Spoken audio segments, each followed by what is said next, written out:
I moved to Oregon in 1978 from Arizona, and I have family here, and they're very into bow hunting and gathering mushrooms and huckleberries, and very outdoorsy people, my family. Earth dynamics has always been a focus in my life since I've been very young, and my first 2 years of college was in earth science and geology. So when I came to Oregon as a young adult, I pursued that. Fungus, we see them as mushrooms.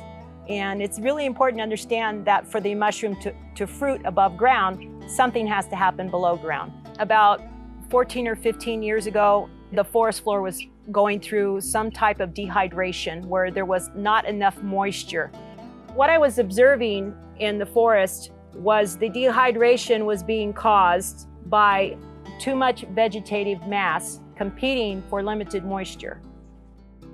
It does help for the forest to be thinned. It's okay to have a shelter canopy forest where there's a spot where there's a bunch of little new growth, that's fine. I'm not talking about going in and cutting down every little tree. I don't mean that. I'm talking particularly about competition for moisture and nutrients and minerals. These lateral limbs, all hanging down, this is probably quite a few years of growth right here, to the forest floor. If you were to have a lightning strike or a man-made fire, it would climb up this into that tree, which would climb into that tree, which would climb into that tree. And if it's in the vicinity of a mature tree or an old growth tree, then you're gonna catch that tree on fire because you gave it access to its crown by allowing this to be a cluttered forest. The forest has a natural balance that keeps it resilient and less prone to wildfires or mega wildfires. This is a historical fact. It's unbalanced right now.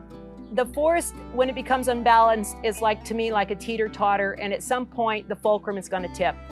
When it tips, it's sudden. It's not 10 years or 20 or 40 or 100. It's real fast.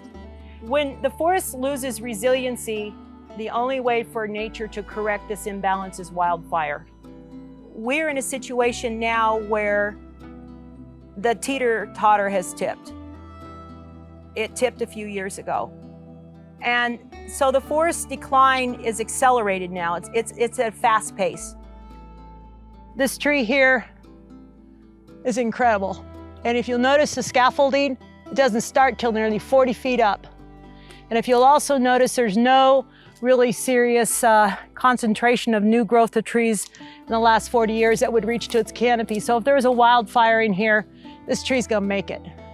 When you suppress the forest fires in the forest, like we've done, and not thin them, then there'll be a lot of lateral limbs, horizontal limbs reaching down to the forest floor, which will lead to the canopy, and we'll have a crown fire.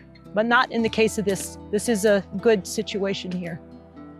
After doing this for 3 years, Forest Under Stress, hoping to educate people and do Rotary Club presentations and school presentations about fungi and forest dynamics and the health of the forest, I decided to make a little movie. It's 9 minutes long. It's called Forest Under Stress, the movie.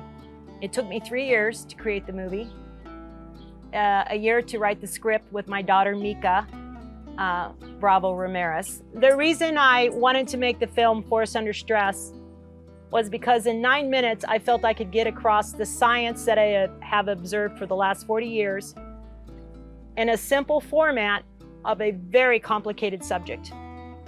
And I believe anyone who watches it will go away with some knowledge they didn't have before, or a lot, depending on the person. It's magical because it transforms you.